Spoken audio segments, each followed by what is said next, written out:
As you may know, we're buying an RV, and it's costing us money.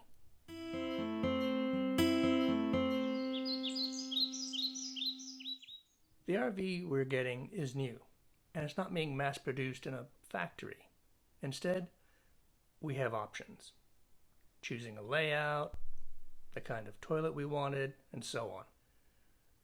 It's also a high-quality build, which always adds to the price. And this got me thinking, how much more are we spending to have the, well, luxury of getting to make our own decisions?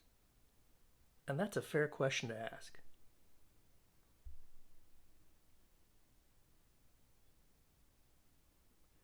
So as always, I started to research prices, and I was shocked at what I found out.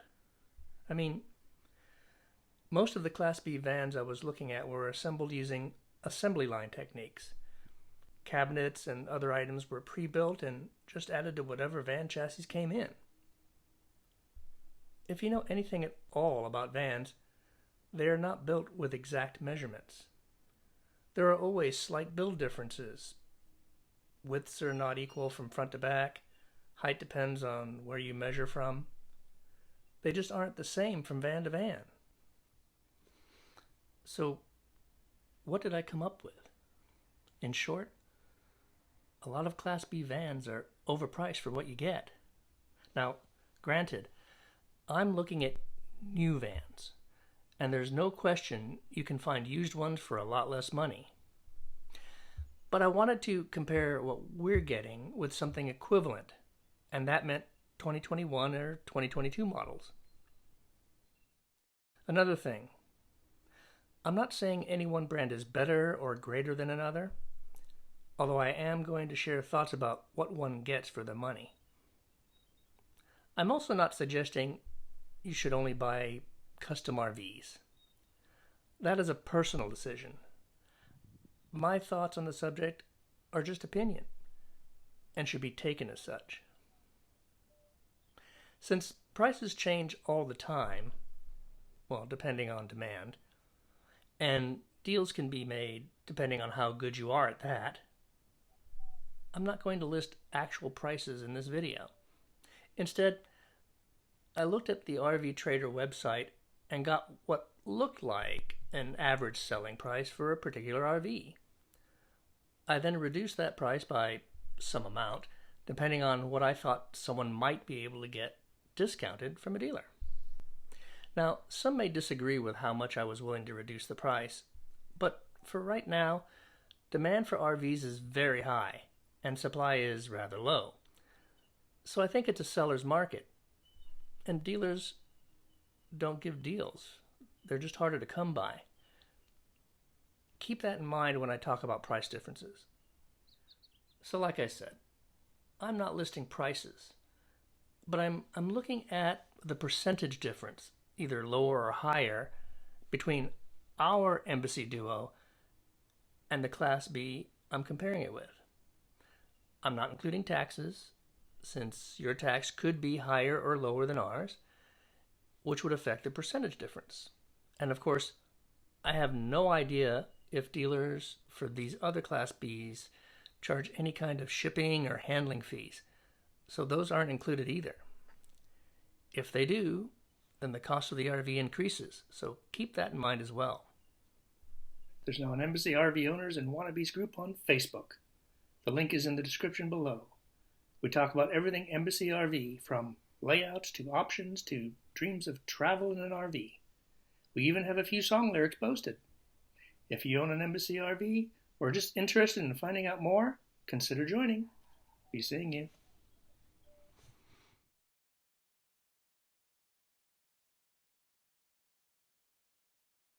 Let's start off with the Embassy, so you know what we're getting for our money. It's built on a 22-foot Ford Transit all-wheel drive chassis with an EcoBoost engine, with a full-size spare, and includes heavy-duty floor mats and wheel well liners, backup camera, and a host of safety features.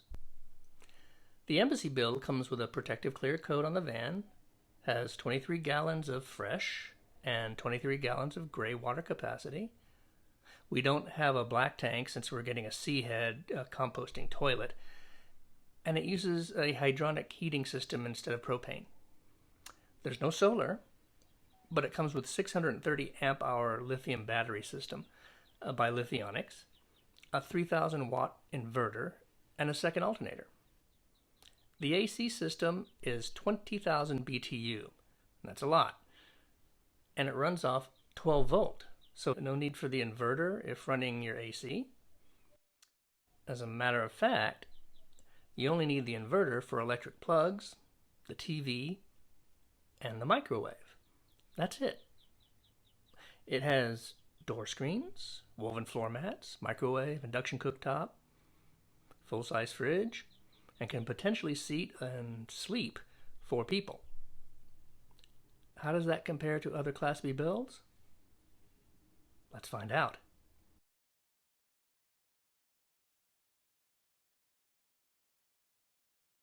We'll begin at RVs that cost less than our Embassy Duo build. The Pleasureway LEXORTS TS, built on a Dodge ProMaster, comes with 200 amp hours of lithium, has a smaller fridge than our Embassy Duo, and uses propane. I only took 10% from asking price since a long time ago when I was first researching RVs, I noticed dealers wouldn't really go down much past this amount for a Pleasureway. And I don't see any change in that attitude. This makes the LEXORTS TS 81% the cost of our Duo. But remember, it's built on the less expensive Dodge ProMaster, which comes with far fewer standard features than the Ford Transit, only front-wheel drive, and no equivalent to the EcoBoost engine. Now, Pleasureway is built better than most Class Bs, using screws instead of staples and going the extra mile with detailing, so that's something to consider.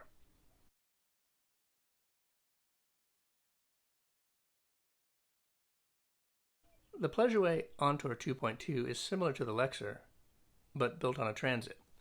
It still only has 200 amp hours of lithium, still uses propane, has an 11,000 BTU AC, a slightly larger fridge than the LEXOR, but still smaller than our Embassy build. With the same 10% off asking price, it runs about 88% the cost of our Duo.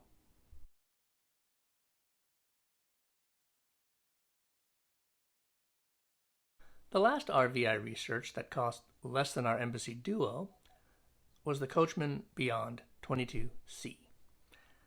Built on a Transit, with 600 amp hours of lithium, an induction cooktop, and a 20,000 BTU AC, the same size as our Embassy Duo. Those are some good features.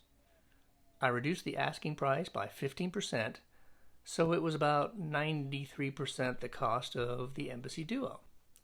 That is technically less money, but remember, it's an assembly line build, so I just don't understand why it costs as much as it does. Everything else I researched was more expensive than the Embassy build, and that was very surprising. Except for a van built by a private uplifter and the Storyteller Overland mode vans, these RVs add pre-built cabinets and stapled-in wood, so shouldn't cost nearly as much as any custom-type build, I would think.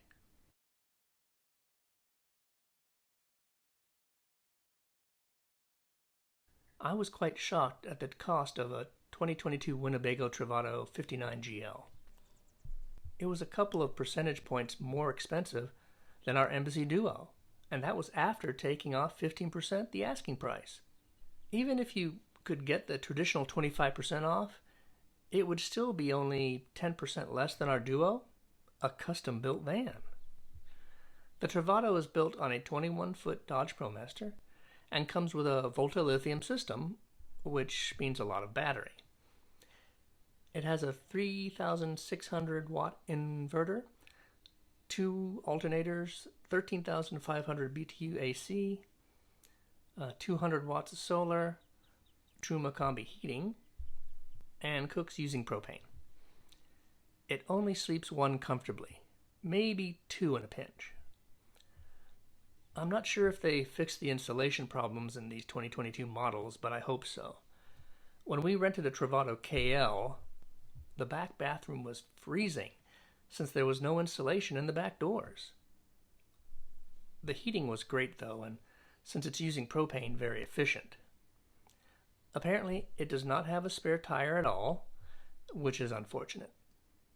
I don't understand the high price though. Less sleeping area and built on a Dodge ProMaster should make it cost less. But what do I know?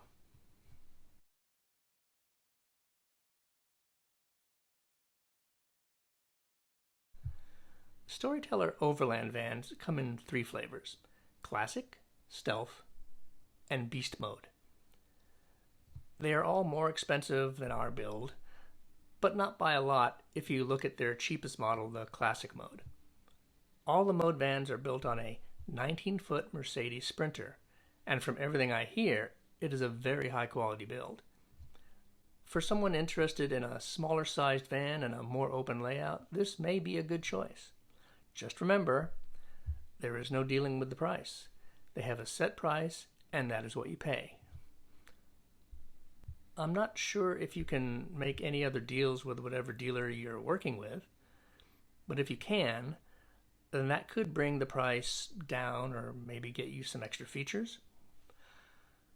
With this in mind, the Classic Mode costs about 5% more than our Embassy Duo, but it is built on a 4-wheel drive Mercedes Sprinter, which costs more than an all-wheel drive Ford Transit. So it may look more expensive, but you're getting a lot for your money. Personally, I consider the Storyteller vans some of the best out there. That said, if you're interested in the Stealth or Beast Mode, you pay quite a bit more. 9% more than our Embassy for the Stealth, and a whopping 34% more for the Beast Mode. Keep in mind, the Beast Mode comes with a lot of extras, and those make it the most expensive Class B I researched, including one that I'll talk about later built on a 23-foot Mercedes chassis. The Mode vans aren't as long as a 22-foot Transit, but whether or not that is a good thing is up to you and how you use the van. Another thing, according to the website, unless you get the Beast Mode, you don't get a full-size spare. I couldn't tell if you got a spare at all with the Classic or the Stealth models, but I'm assuming you get one of those tiny wheel type spares, but just don't know. So make of that what you will.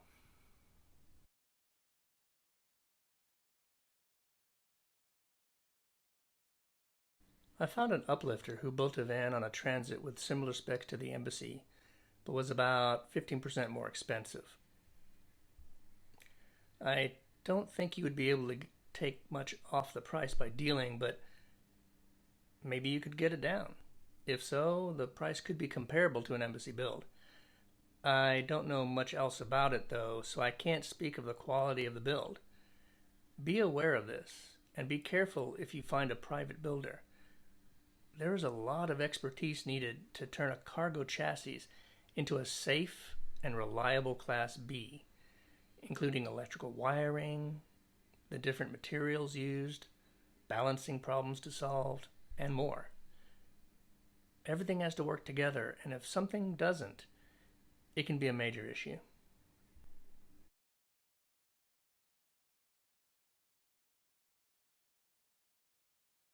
The Winnebago REVEL was also 15% more expensive, but only because I took off 15% from the asking price. It only comes with 250 amp hours of lithium and a 2000 watt inverter. It's built on a Mercedes 4-wheel drive, so that may be why it costs more. If you're planning on going way out to the middle of nowhere, this might be something to look at. We are not, so all-wheel drive is plenty fine for our needs.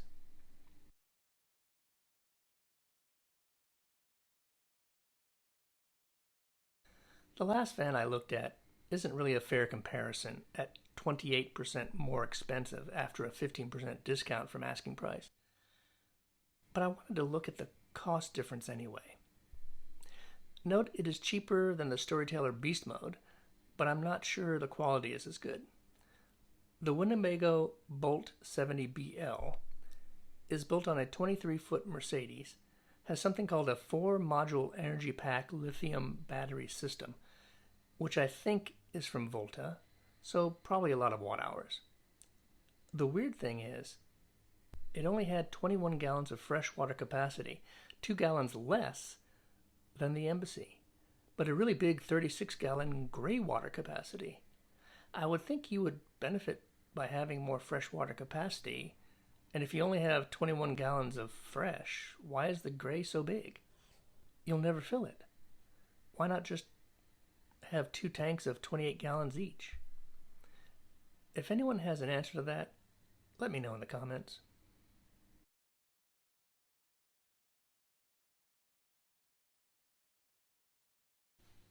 There you have it. A quick list of current Class B prices. There were a lot of Class B bills I didn't include for one reason or another. Most of them didn't include the features we're getting with our Embassy build. Their AC systems were underpowered, or they didn't come with lithium batteries or used low-quality materials for cabinets and the like. On the other end of the spectrum, some came from fully customizable build manufacturers and either listed very high prices or didn't list any price at all.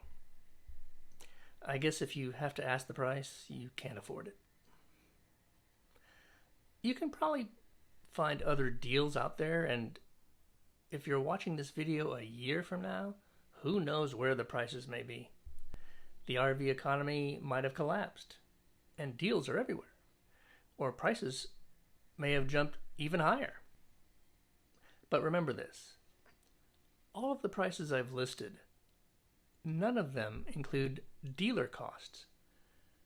This could be listed as freight charges or something else, and can be upwards of an additional $3,000 or even more tacked onto the price after you've made the deal.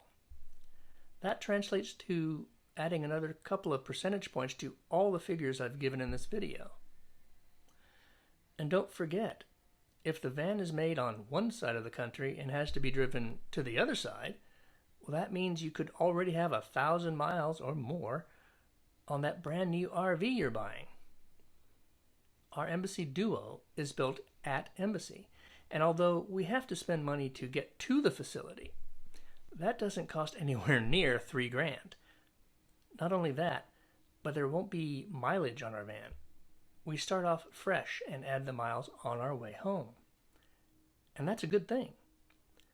There is always a break-in period for new vehicles, and if we are driving, we limit the RPM and speed we're going as we travel. If you have a vehicle with 1,000 miles on it, when you buy it, you have no idea how it was handled. I think we made a very good choice, considering we were buying new and not used. Our build is customized to the van measurements, doesn't use wood, has a 12-volt AC system, a lot of lithium battery power, a host of additional features not usually found in an RV, and comes with 2 sleeping areas, which we really wanted. As for the other RVs on my list, there's nothing inherently wrong with any of them. They just make different choices for their vehicles than the ones we would want on our RV.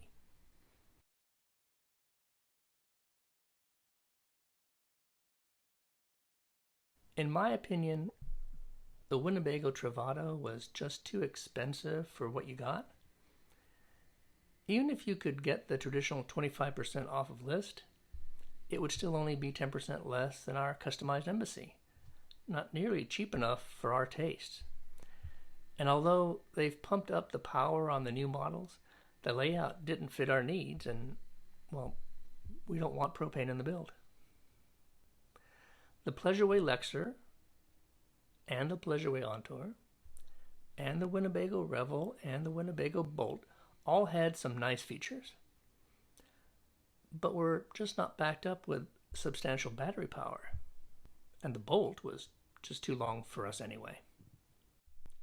The Storyteller Overland mode are great builds, but have a floor plan that was just a little too open for us. And it was built on a Mercedes, which we don't want. Otherwise, we really like them and a lot of their innovative ideas. It may not fit our style of travel, but it could very well fit yours. Although the Coachmen Beyond was a good contender, with strong battery support and built on a transit, it's an assembly line build and, as far as I'm concerned, just not worth the price they want for it. If we really worked hard and long to get that price down, it may have been worth it, but that is just not something we're interested in spending our time on. And that brings up a very good point. I had to estimate what deals could be made. So if you can bring that price down more than I estimated and are willing to take however long that takes to do, then some of the bills I've mentioned may be worth considering, at least based on cost. For us, we know we don't do deals well, and we didn't want to take all that time to deal anyway. It's just too frustrating and nerve-wracking for us. Time is money, and we want to spend it traveling, not haggling. The embassy build gave us choices. No need to go back and forth on price, had a very high build quality, and the layout fit our needs exactly. If you're out there looking at RVs, what have you found? Are the prices where you think they should be? Are you only looking at new, or is a used model okay? Let me know in the comments below, and good luck on your search. Be seeing you.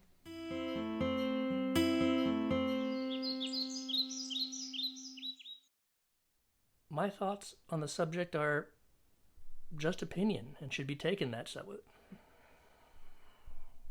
And that means a less sturdy build and noises caused by vibrations. Built on a transit with 600 amp hours of lithium induction cooked up.